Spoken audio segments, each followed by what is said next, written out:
Hey, travel biz owner. Welcome to the summer selling series on the Strategic Travel Entrepreneur podcast. Let's gear up for a summer of sales and learn from top industry experts how to demystify some of your favorite or most intriguing destinations or products. Let's dive in. Hello, everyone. Welcome back to the podcast. I am so excited that you're here because we are deep in the midst of the summer selling series. I have also just returned from summer camp at sea, and I don't know if it's just my body's like, you know what? You've had a lot of stuff going on. We're gonna do a cold right now to reset your body. So if I sound a little nasally today, that is why. But I just wanted to preface that. Had an amazing time at summer camp at sea. If you're not already following me on Instagram, be sure to do so. The link is in the show description because we've created a lot of funny videos about our time at summer camp at sea. So this week's episode on the summer selling series. So last week we talked a bit about Switzerland and how it's a really great place for like a reset vacation, not so much like a doing all the things, but reset and recenter. Today we're going to be talking about Japan, and I'm super excited because I'm pretty sure this is our first Asia destination on the summer selling series. So without further ado, welcome Sophia from Komasa Collection. Hi, Rita. Thank you so much for having me. Yeah, I am super excited to like deep down into all the things Japan because as I mentioned to you, my knowledge is very limited in terms of I know there's Cherry Blossom Festival time and I know there's a Disney resort there. But I don't know too much other than like there's just rich history in Japan and also tons of cultural things to do. And I know you were also recently in Japan. So before we jump into all the things though, tell us like what drew you to Japan and what exactly do you do with the destination?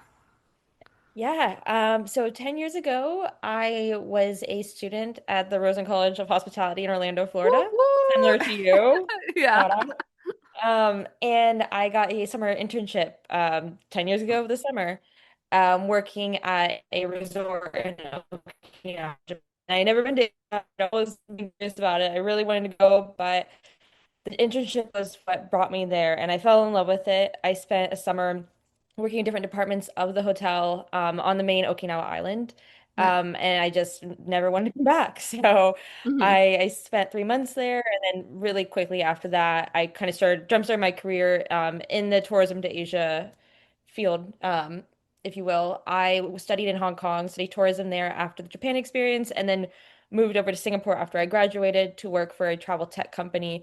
And each time I would be in the vicinity, I would always pop back to Japan. It's really where I would go as much as I possibly could. If Yeah. I was close by, I would be in Japan. So I spent a couple years on and off living over there.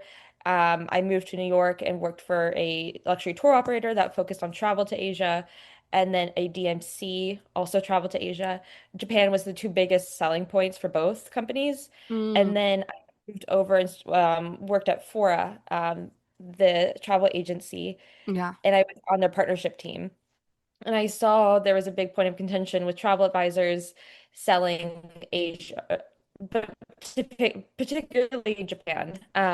Just a lot of them had not been, they didn't know the destination so well, but also Japan is an enigma. It works on its own in Hmm. its own beautiful way, and a lot differently than other countries. So I just saw there was a bit of a disconnect when planning travel to Japan with the partners and with the travel agents.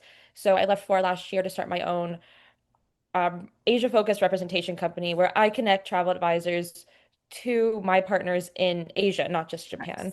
So I have two partners in Japan because the demand is so high and I love working with them. Yeah. They both do very different things. And then I also have a DMC partner in Thailand as well. So Okay. it allows me to focus on Japan in the way that I wanted to, but also share my love of Asia in Thailand as well. Love that. And I also love like coming full circle, and seeing another person also from Rosen Roots is always a lot of fun and always a joy. So give us a little bit of the lay of the land when it comes to Japan and why someone might visit, because I feel like Especially, I feel like you were spot on. I don't feel like this is a destination that a lot of travel advisors specialize in or know that much about. I feel like Europe is the easy and automatic sell. So, what are some reasons that travelers gravitate towards Japan?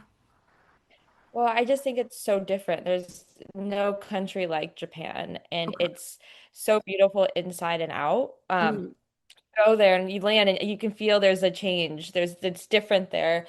Everyone is so kind and everyone it's so calm. It's very relaxing to be anywhere within the country, even when you're in the heart of Tokyo. It's a very like quiet, peaceful, respectful society. And I think that Nice. especially nowadays, travelers are looking for that. Right. And I think that everything that the Japanese do is to perfection. And so whether it's, pizza or sushi, you're gonna have the best food of your life there. Yeah. So it's a combination of things. It's not one thing that draws people to Japan. hmm What from this last trip that you were just on, what would you say are some of the surprising things that you kind of saw or noticed that you hadn't noticed on a previous trip before? Well, I spent 9 days in Tokyo. I Okay. wanted to do hotel tours and just I had a long, long list of things that I wanted to experience myself within the city. So I was mostly surprised that I didn't get to everything I wanted to do in the 9 days in Tokyo. Okay. There's so much to see and do there, and I think a lot of travelers write it off because it's a big city and they want to see the rest of the country, which is warranted. But there's so much to see and do within Tokyo that you can really spend up to a week there exploring and doing day trips and really immersing yourself in the different neighborhoods. Um, so that was what really caught me by surprise. This was my sixth time to Japan, and every time I go, I am surprised in a good way. I guess I forget how clean and nice and just peaceful and it's really safe it is as a woman traveling to hmm be in Japan. So it Yeah. was a nice reminder of that also. Yeah, that's you mentioned a little bit. And so I'm also a big Disney person, but I used to work at Epcot and then I was like, oh, yes, there's the Japan Pavilion. It's always pristine when you go there. The food is always top notch. And then I know like there's obviously we get a lot of like comics or like the manga and all that from Asian culture. But then I think about like the candy. The candy is like such a big thing, and they have the sodas that you have to like drop the marble or something. There's just so Yeah. many like cultural things. What are some of your favorites, would you say, that come from Japan? Some cultural things. I mean, it's I'm not really into the manga and Uh-huh. candy. I love and appreciate all of that, but Yeah. I'm very, very, very into the shopping and the food and Okay. I guess the cultural thing, it sounds so lame to say, but is the conveyor belt sushi. I think Mm. that we have because we have it here in the US, but I think people spend so much time and energy looking for restaurant reservations in Japan, specifically Tokyo, Kyoto, Uh-huh. that I think they kind of miss out on the charm of like the kitschy kind of eating. Uh-huh. Um, sorry, dining experiences that you can have. And so my thing this whole trip was like, how many times can I go to a conveyor belt sushi restaurant? Because the Uh-huh. sushi is incredible, and you're spending maybe $1 or two on each plate that you're eating. Really? And so, yes, I think that you should have an amazing restaurant experience as much time as you want, but don't overbook. Don't stress too much about it. Really, it's hard to have a bad experience in Japan when it comes to food. So Mhm. that I think for me is one of my favorite things because I just eat the entire time there. And it's really it's just an experience in itself doing that. Um, so I would say like that's one of my favorite things. And I also really, really love the convenience stores like 7-Eleven, Family Mart, Lawson. It's completely unlike convenience stores here. Okay. Um, it's just the food is top tier. They're Mhm. you can get anything you need. I bought my boyfriend a bunch of socks when I was Nice. there because there's the quality is so nice. I bought t-shirts. You walk in, you can get anything you need. And I think that people again put a lot of emphasis on dining in Japan, but Mhm. I think that you can break up those nice meals with the best egg sandwich you'll ever have from a 7-Eleven, or coffee in the morning, Crazy. just walking around the park. So to me, those are the kinds of experiences that I really am drawn to in Japan. But I know exactly what you're talking about when it comes to, going to Epcot and going to Japan Pavilion, because all of the cultural things are right there in your face. And I know exactly where to find those bottles that you mentioned. Because Yeah, before I went to Japan and visited, I was living in Orlando and I would go to Epcot a lot and I yeah. would go to the Japan Pavilion to get ready for the trip. And so I think if you're really into like the cultural side of like that kind of culture, there's a Hmm. lot that can be done with it. I think a lot of people think of like Akihabara in Tokyo for to go for like manga and like the bright lights. But there's different neighborhoods that you can experience as well for certain niche things. And I think a tip that I really like that I found out when I first visited was going to the 100 yen stores like Dyson, or to like a Don Quixote, Okay. which is this huge, they're all throughout Japan. We even have Daisos here now. But there are these huge stores that have things at like a very affordable price. Really Okay. anything that you want, it's there at an affordable price, from stationery to candy.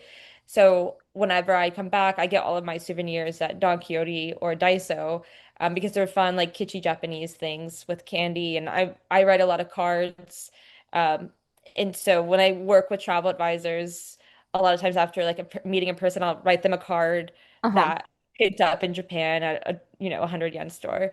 Yeah. Um, I think like if you're into that, you can really get into that in certain areas. Yeah, that makes me think of like when I was a kid going to the mall here locally. This summer selling series is brought to you by the Cruise Content Library. Finding stock vertical videos for your social media marketing is not easy. And I mean that good, juicy, quality content that paints a picture of the amazing cruise experiences and not just another drone footage of another ship. But I'm changing all that and putting my best content of over 1,000 vertical videos available to you inside the Cruise Content Library. Finally sell with video storytelling on your social media channels. Visit the link in the show description to save your spot. I was a huge fan of going to the Sanrio store and buying all sorts of Oh, different yeah. pens and stationery, which I don't know, is that still a big thing over in Japan? Like, are they still everything Hello Kitty, or I think karaoke or karaoke is another one? Yeah. Yeah. No, I actually I went to the Hello Kitty World outside of Tokyo Okay. 10 years ago, and it was such a highlight. I highly, highly recommend. I think a lot of people forget that it exists because they're Hmm. so set on going to the Ghibli Museum or the Ghibli theme park. And as a huge, huge fan of Ghibli myself, I Hmm. fully support, if you can get a ticket, you can go. You should go. I don't know why I haven't been able to go Uh-huh. since in the 10 years that I've been visiting, because it is really, really hard to get a ticket. I Hmm. think that a good alternative for people who want to experience like more anime culture is going to Hello Kitty World outside of Tokyo. It's really accessible, Okay. very affordable, and you can get a bento box Hello Kitty at a great Oh, price. So. fun. Oh, that sounds like a lot of fun. Because that, kind of like going into that realm, I know I want to dive into some of the cultural experiences, but I feel like they're a big amusement park destination as well. Because, like you were just saying, like Ghibli Studio, the Hello Kitty area, there's Disney. Isn't there even like a Nintendo World out there now? Yeah, yeah, they have a ton of theme parks out there. My personal opinion is if you're really, really into it, go, but don't if you're not completely set on it, just because there's so much to see and do. Uh-huh.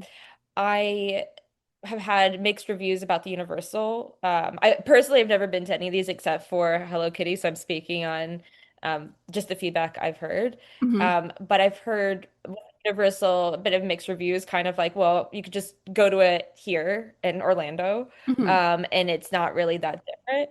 Okay. But because Disney is so unique over there, I think if you're into theme parks and really into Disney, it's definitely worth a visit. And it's pretty accessible from Tokyo. I had a Okay. friend who was just there in May and he went, and he absolutely loved it.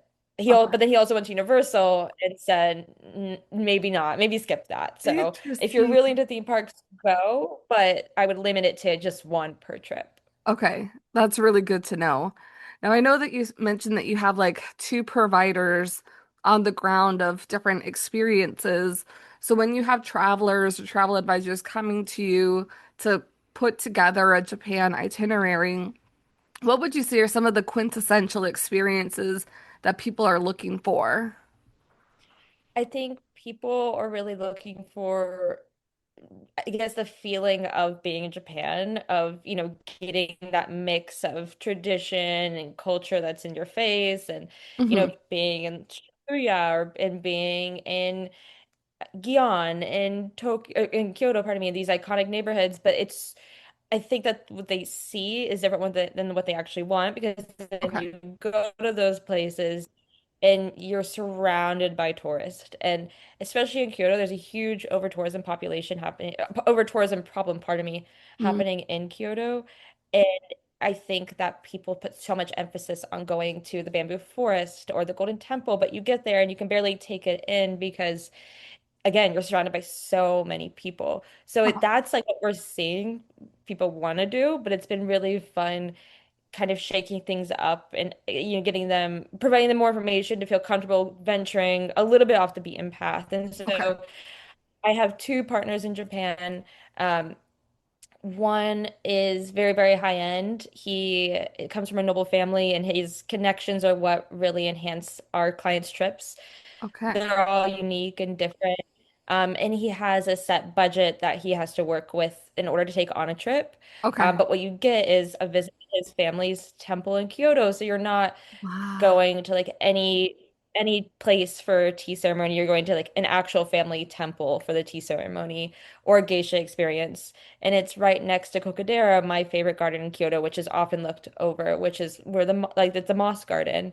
Okay. So he's able to accommodate really unique experiences that are maybe not open to the public in a lot of ways, Hmm. because they're all part of his familial network. Okay. And then I have another tour company that I work with, called Ian Tour. And I should have mentioned the first one is Q Inc. The second one is Ian Tour. Okay. And it also it also plays into the owner Erie's connections. Her background was as a guide and then also working for DMC doing itinerary planning.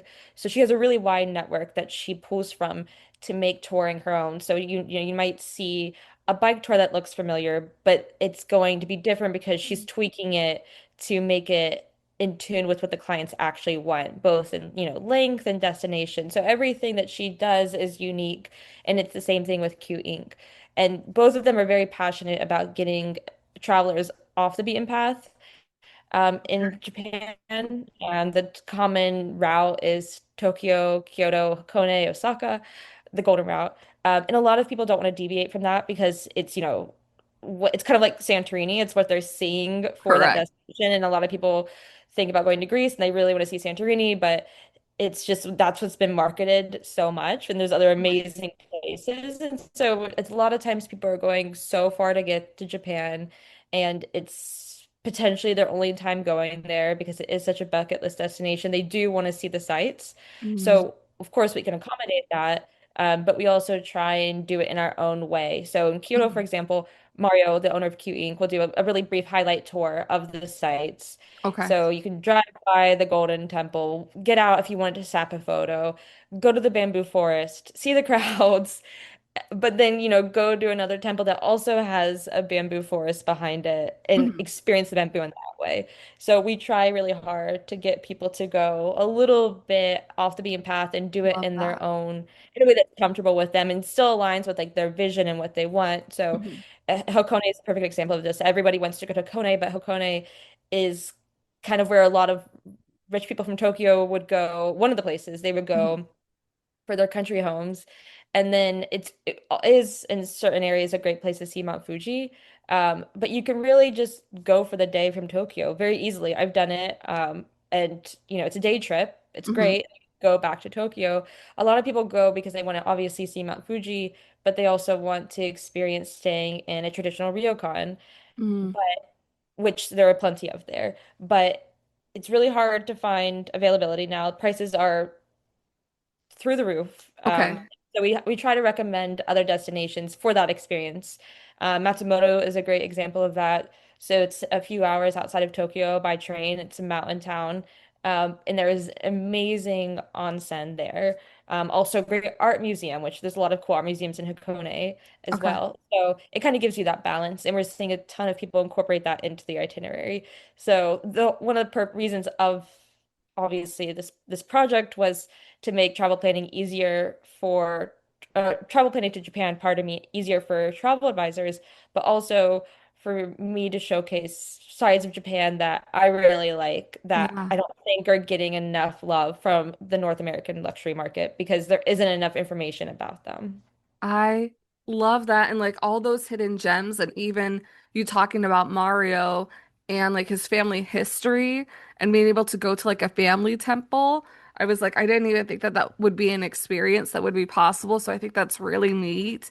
I know you just said the word luxury. So would you say that Japan is more like a luxury destination, especially since prices are a little bit on the higher side now? Yeah, I think you can definitely do it in a very luxurious way, Okay. but I don't think that you have to worry about budget when it comes to Japan because you can accommodate it for whatever budget you have.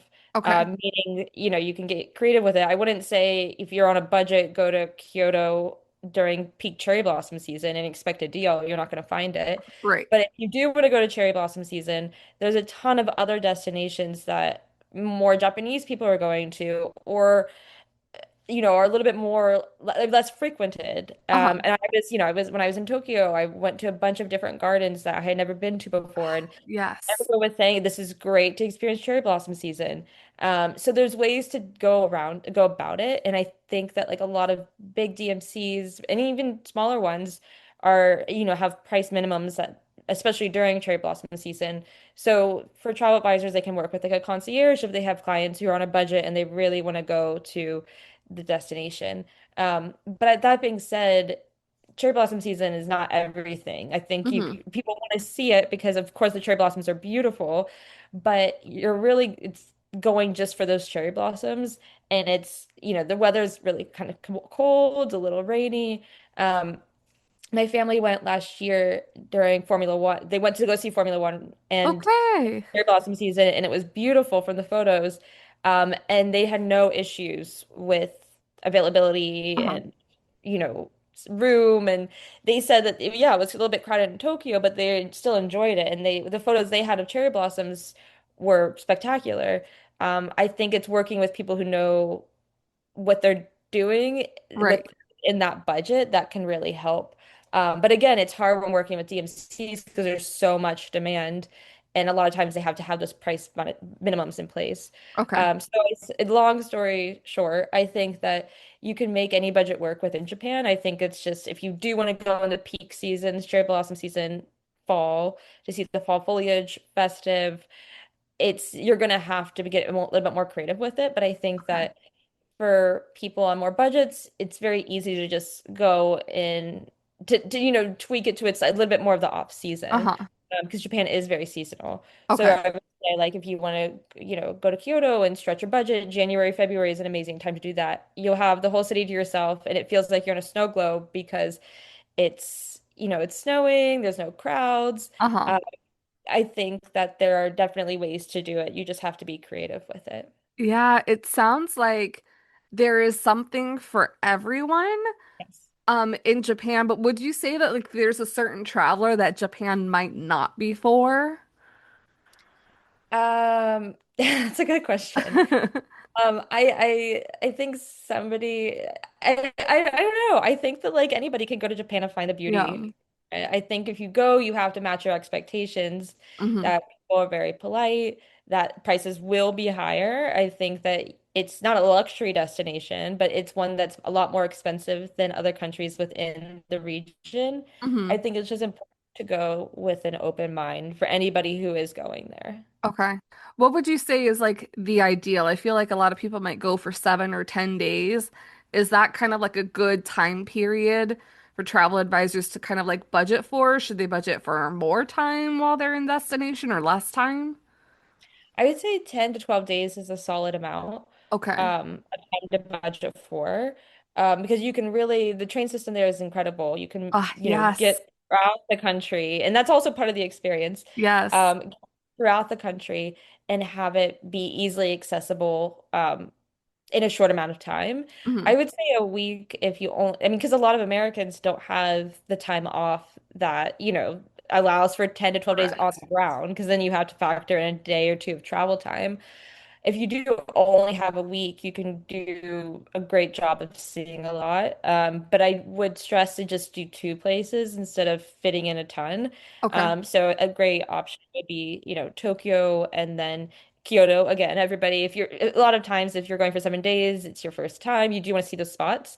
You can do Tokyo and Kyoto very easily. I Okay. would say maximize your time and fly into Tokyo out of Osaka, which is right next to Kyoto, because the airports are, it's just easier than going back all the way up to Tokyo. Hmm. And depending on where you're flying into in Tokyo, there's an airport closer to the city that's 30 minutes or an hour.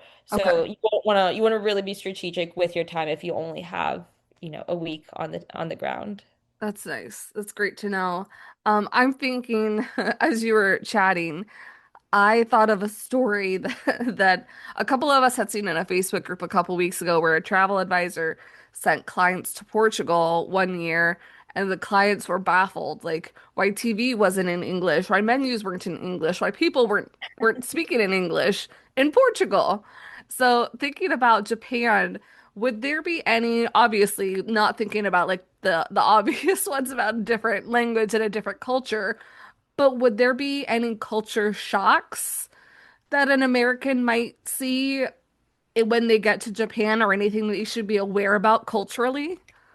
Yeah, that's a great question, and that story is baffling because you're going to Yeah, another country and you should not expect everyone to speak English. right. Um, the thing being speaking English in Japan or sorry, English being spoken in Japan is it's kind of confined to the bigger cities. So Tokyo, Kyoto, when you leave, and even then, there's a lot of people who don't speak English.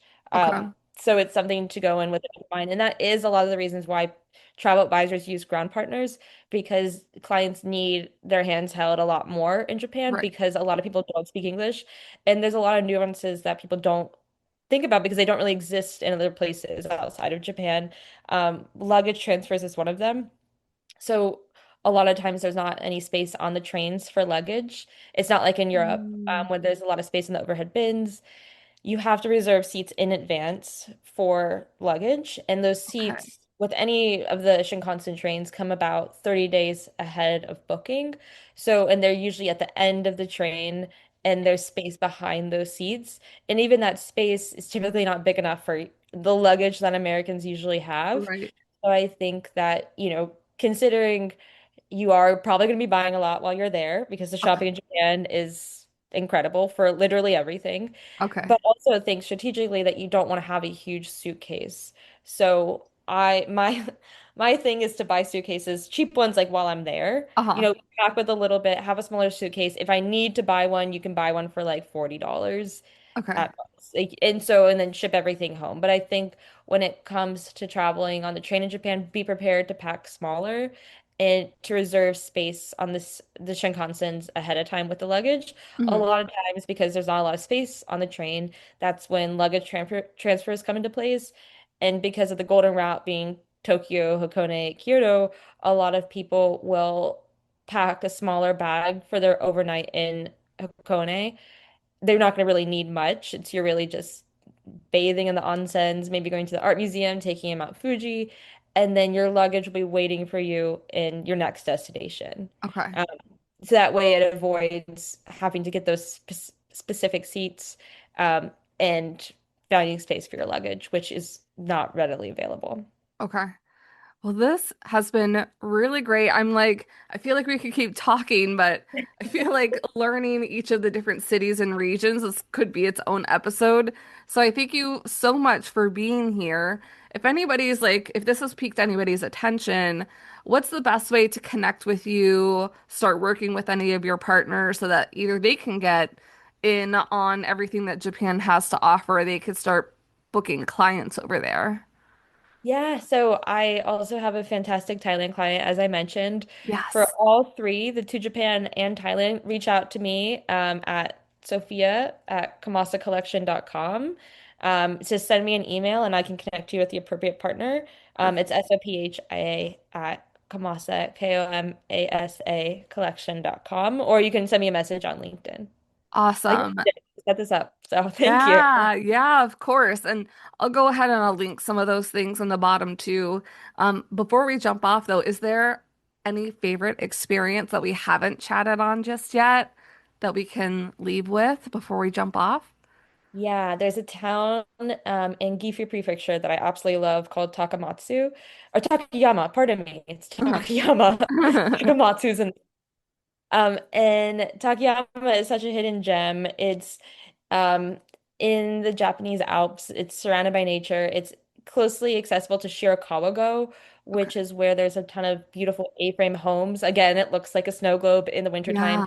Yeah, But my favorite experiences is going to Takayama with my brother and wandering around the different sake breweries and taking in the old buildings and having no crowds at all and witnessing the fall leaves at their prime. So I would, again, that's a note just to encourage people to think outside the box when it comes to Japan because there's a right. ton of experiences to be had. Yeah, because that's what I'm finding. I'm like, if you wanted to do like a lot of action adventure and a theme park trip, you could do that. If you just wanted to take in like all the temples and gardens, you could do that. And if you just wanted to do like foodie tour around the country, you can do that too. So like that's why I'm like, Yeah. it's there's a little piece of somebody for everybody there. Exactly. There's really no, everybody should experience Japan if they're interested, but I think the best thing is to go in with an open mind and know that it's very, very different from how we exist in the US and to appreciate Mhm. those differences. Yes. I love partying on that note. Well, Sophia, thank you so much for being here and Thank you, Rita. helping travel advisors sell more Japan with the summer selling series. Awesome. Thank you so much for having me. It was good to see you. Yes, likewise. Travel advisors, this episode is over, but we've got two more coming to you for the summer selling series. And remember, we have last week's Switzerland if you missed that. All right, see you all next week. Bye. Thank you Thank so much for joining me on the summer selling series. If you've got a travel biz friend that you think would benefit from this series, would you mind sharing this episode with them? All right, thank you again. I'll see you here next week.